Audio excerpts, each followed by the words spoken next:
कुछ क्वेश्चंस करेंगे Gauss theorem के।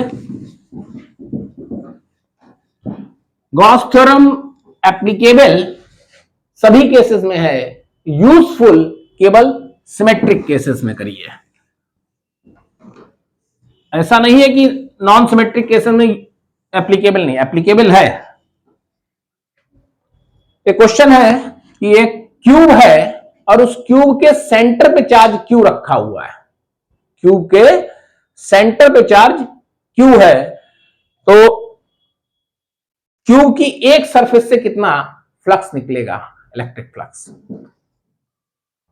तो सपोज करिए एक क्यूब है, ये इस तरीके से क्यूब के सेंटर पे चार्ज है क्यू, तो पूरे क्यूब से कितना निकलेगा, क्यू बाई एप्सिलॉन नॉट। लेकिन due to symmetry her surface से बराबर निकले, सेंटर पे चार्ज रखा हुआ है, तो एक सरफेस से कितना हुआ, जाके 6 सरफेस है, एक सरफेस से कितना हुआ, क्यू बाई 6 एप्सिलॉन नॉट। अगर दो सरफेस से मिला ले तो क्यू बाई 6 और क्यू बाई 6, तो क्यू बाई 3 एप्सिलॉन नॉट। लेकिन अगर यही चार्ज इसके सेंटर पे ना हो, है क्यूब के अंदर ही बट सेंटर पे नहीं है, सपोज करिए क्यूब बना ही लेते हैं,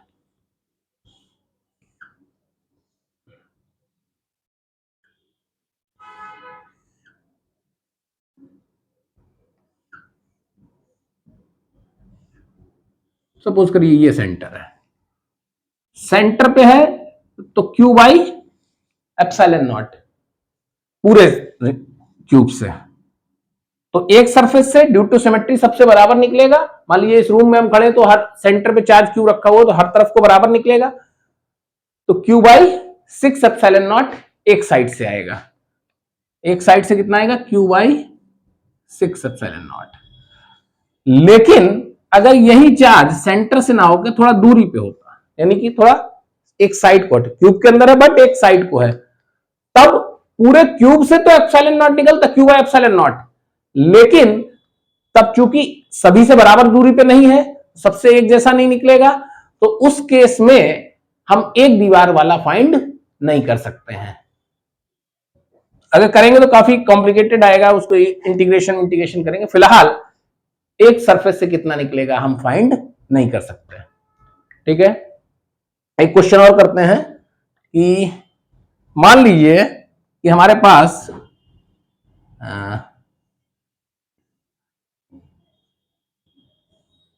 ये क्यूब है,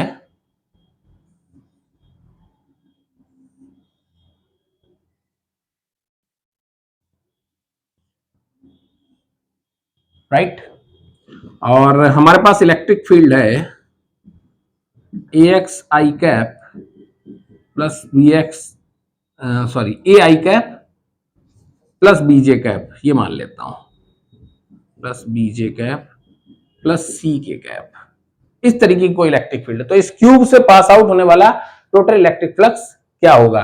यहां पे एबीसी कांस्टेंट है, एबीसी कांस्टेंट है, क्यूब से पास आउट होने वाला फ्लक्स क्या होगा। एबीसी कांस्टेंट है, यानी कि पोजीशन के साथ वेरी नहीं कर रहे हैं। इसका मतलब क्या हुआ, इसका मतलब हुआ कि इलेक्ट्रिक फील्ड यूनिफॉर्म है, और अगर इलेक्ट्रिक फील्ड यूनिफॉर्म है तो फील्ड लाइंस कैसी होंगी, ऐसी होंगी, पैरेलल और इक्विडिस्टेंट। तो यहां पे इलेक्ट्रिक फील्ड लाइंस कैसी होंगी, पैरेलल और इक्विडिस्टेंट। तो जितना फ्लक्स अंदर घुसेगा उतना ही फ्लक्स बाहर निकल जाएगा। तो नेट इलेक्ट्रिक फ्लक्स इस केस में क्यूब से पास आउट होने वाला क्या आएगा, 0 आएगा, राइट। एक क्वेश्चन और करता है,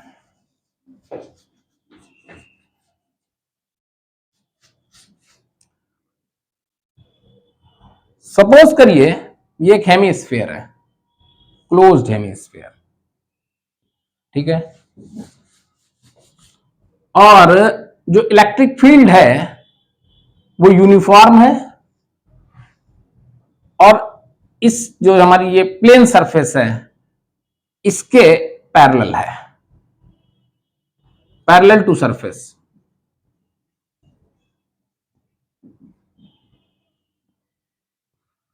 यानी कि इस तरीके से फील्ड है, और दूसरे केस में इसके परपेंडिकुलर है, यानी कि परपेंडिकुलर टू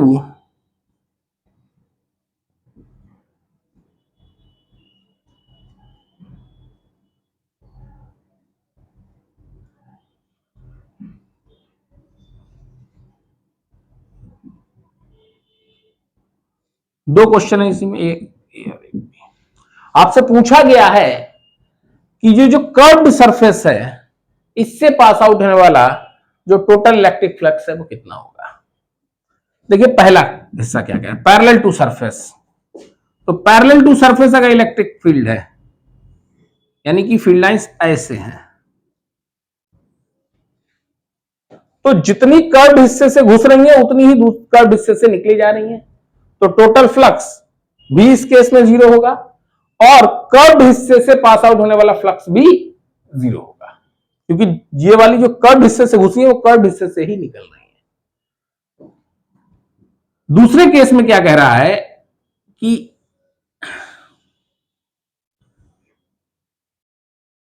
फील्ड लाइंस ऐसे हैं, तो जितनी घुसी उतनी ही निकल गई, जितनी एंटर कर रही है उतनी ही एग्जिट कर रही है, तो टोटल फ्लक्स तो इस केस में क्या है, जीरो है, लेकिन एंटर कर रही है प्लेन सरफेस से और एग्जिट कर रही है कर्व्ड सरफेस से।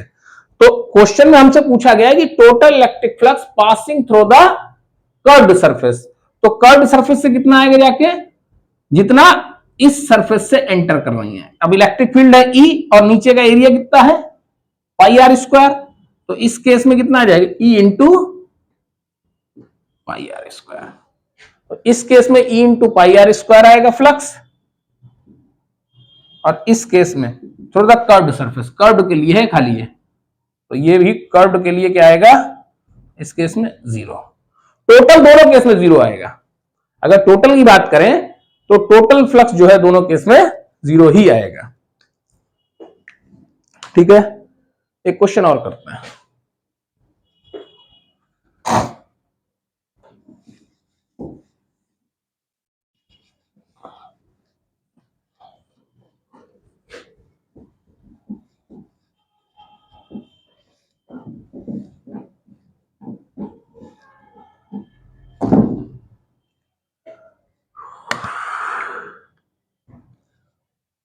क्वेश्चन यह है कि इलेक्ट्रिक फील्ड जो है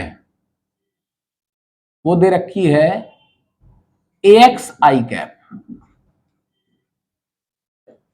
इलेक्ट्रिक फील्ड कितनी दे रखी है ए एक्स आई कैप, और जो क्यूब है, एक क्यूब है उससे पास आउट होने टोटल इलेक्ट्रिक फ्लक्स निकालना है।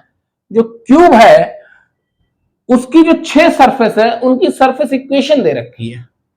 सरफेस इक्वेशन मान लेते हैं क्या क्या दे रखी है, x इक्वल टू एल दे रखी है, x इक्वल टू 2l दे रखी है, y इक्वल टू 0 दे रखी है, y इक्वल टू l है, z इक्वल टू 0 है और z इक्वल टू l है। ये 6 सरफेस हैं, इन 6 सरफेस से मिलकर एक क्यूब बनेगा। उस क्यूब से इस इलेक्ट्रिक फील्ड के कारण पास आउट होने वाला फ्लक्स निकालना है। आइए पहले हम ये क्यूब ड्रॉ करें, इसमें सबसे इंपॉर्टेंट चीज है ये क्यूब ड्रॉ करना है। एक्स वाई जेड, पहली सरफेस हमारी क्या है एक्स इक्वल टू एल, यानी उस सरफेस के हर पॉइंट पे जो एक्स कोऑर्डिनेट है वो एल होगा, यानी कि वो यहां से एल दूरी पे ये जो सरफेस हम ऐसे करके खींचेंगे ये है। ठीक है, और दूसरी सरफेस क्या है एक्स इक्वल टू 2l, यानी ये सरफेस हमारी आएगी ऐसे। ठीक है, y इक्वल टू 0 यानी उसका y कोऑर्डिनेट पूरे पे 0, यानी ये वाली जो सरफेस आएगी इस तरह से, और y इक्वल टू l यानी कि l डिस्टेंस ये। सिमिलरली z इक्वल टू 0 यानी कि ये z इक्वल टू l यानी कि, तो इस तरीके से ये 6 सरफेस बनेंगी।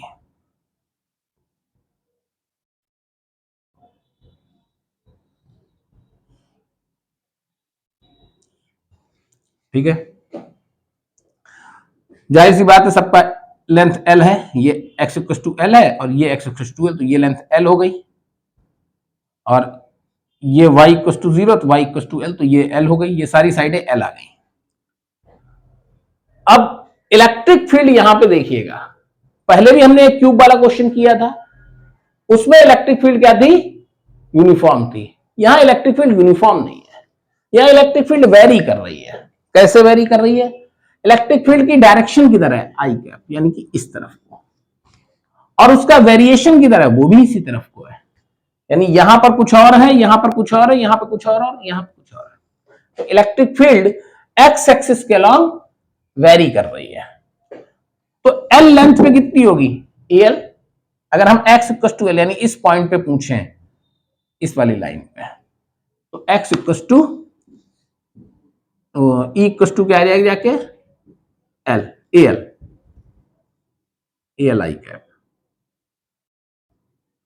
और यहां पे कितनी आएगी, ए इंटू 2L, क्योंकि वहां पे एक्स कोऑर्डिनेट क्या है, 2L। ठीक है, एक्चुअली ये 3D क्वेश्चन है, तो और ऑन कैमरा आपको 2D ही दिखेगा, इसलिए उतना अच्छे से एक्सप्लेन नहीं किया जा सकता जितना कि फिजिकल क्लास में कराया जा सकता है। ठीक, इसको समझते हैं।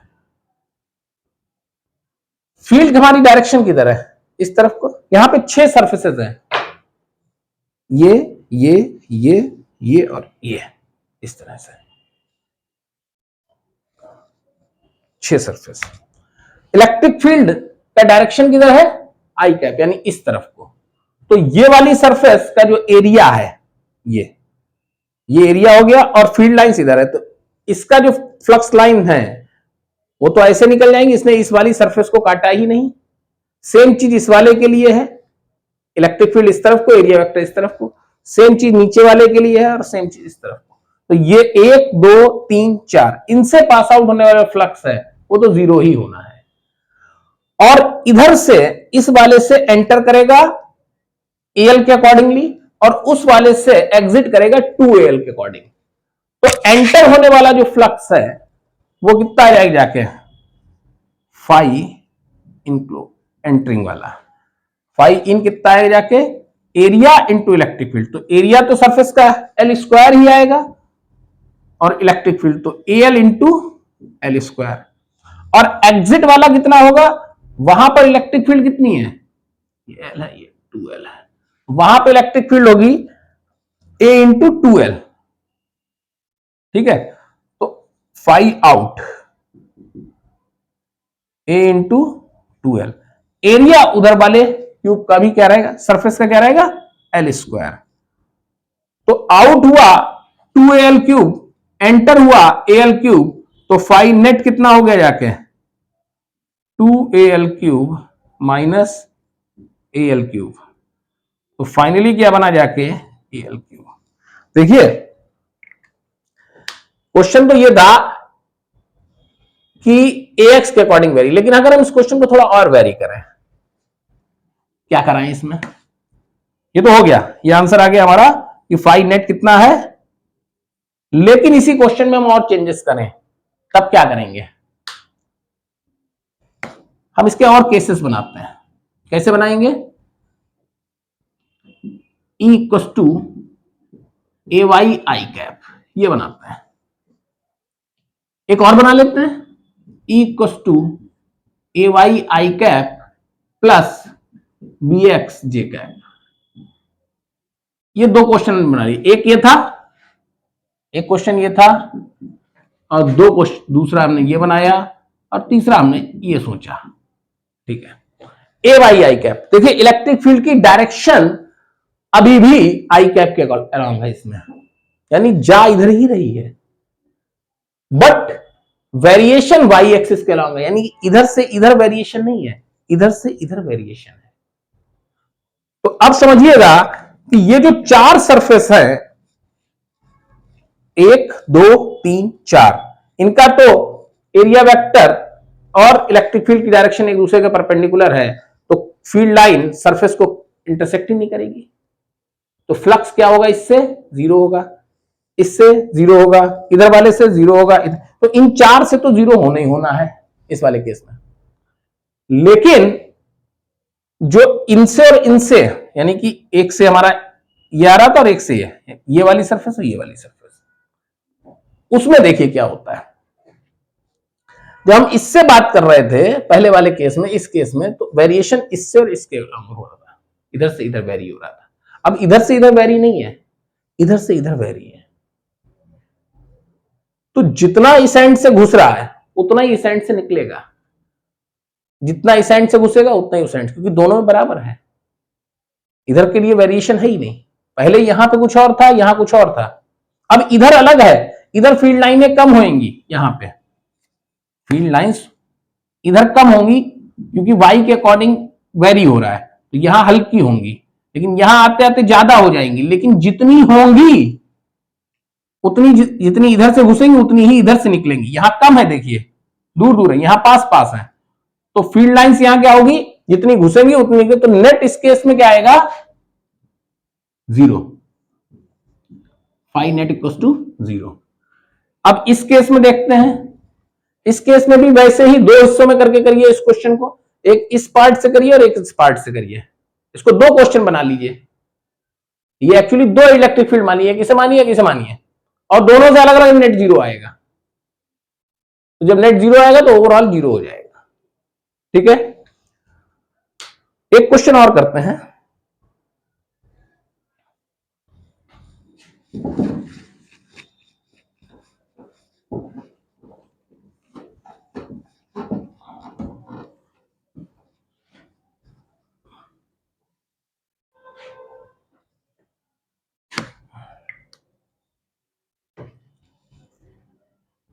एक क्यूब है,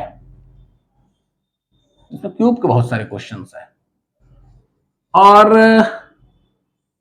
एक रॉड है। रॉड की लेंथ भी एल है और क्यूब की साइड भी एल है। क्यूब का हम फ्रंट पोज दे रहे हैं आपको, ये पूरा क्यूब है, पूरा क्यूब ना बना के फ्रंट साइड दे रहे हैं। और ऐसा करते हैं, रॉड को बिल्कुल सटा के रखते हैं यहाँ, ये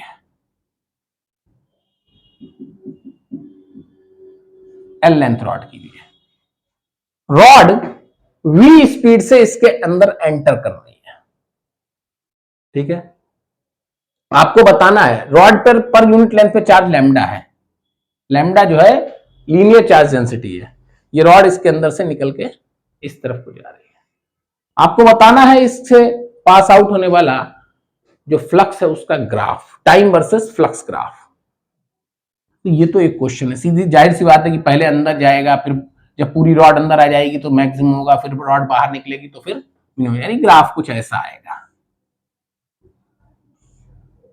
ऐसे करके। पीक जब पूरी रॉड अंदर होगी तो पीक पे आ गया, इधर टाइम दिखा दीजिए और इधर फ्लक्स दिखा दिया। लेकिन क्वेश्चन में मजा नहीं आया। इसके और कितने तरीके हो सकते हैं, ये सोचते हैं। देखिए, एक तो रॉड इससे थोड़ी दूरी पे रखे तो शुरुआती ग्राफ जो है वो 0 जाएगा, फिर ऐसे जाएगा। एक और तरीका हो सकता है, रॉड की लंबाई इससे ज्यादा रख ले तो थोड़ी देर तक कांस्टेंट आएगा। एक और हो सकता है, रॉड की लंबाई थोड़ी कम रख लें तो थोड़ी देर इसके अंदर वेरी करेगा।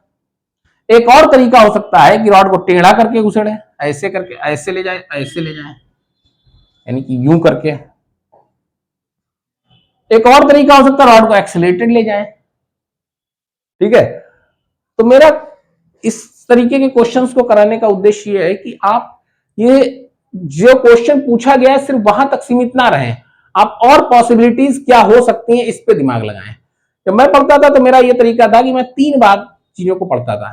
एक बार खुद समझने के लिए, एक बार दूसरे को समझाऊं तो कैसे समझाऊं, और तीसरा ये पढ़ता था कि इसके और क्या तरीके हो सकते हैं और कैसे कैसे समझाया जा सकता है और नए क्वेश्चंस क्या बनाए जा सकते हैं। गॉस थ्योरम पे और भी क्वेश्चंस हैं, कराते रहेंगे। अगले हो सकता है कि कोई टॉपिक गॉस थ्योरम का पढ़ाएं। अगला लेक्चर गॉस थ्योरम के एप्लीकेशंस का ही है। ये तो कुछ क्वेश्चंस करा दिए, हालांकि वो भी एप्लीकेशन पे बेस्ड ही है। अभी प्रॉपर जो डेरिवेशंस एग्जाम में आपसे पूछे जाएंगे वो अगले टॉपिक में पढ़ाएंगे, तो उसके बीच में भी एक आध क्वेश्चंस कराते रहेंगे। ठीक है, ओके।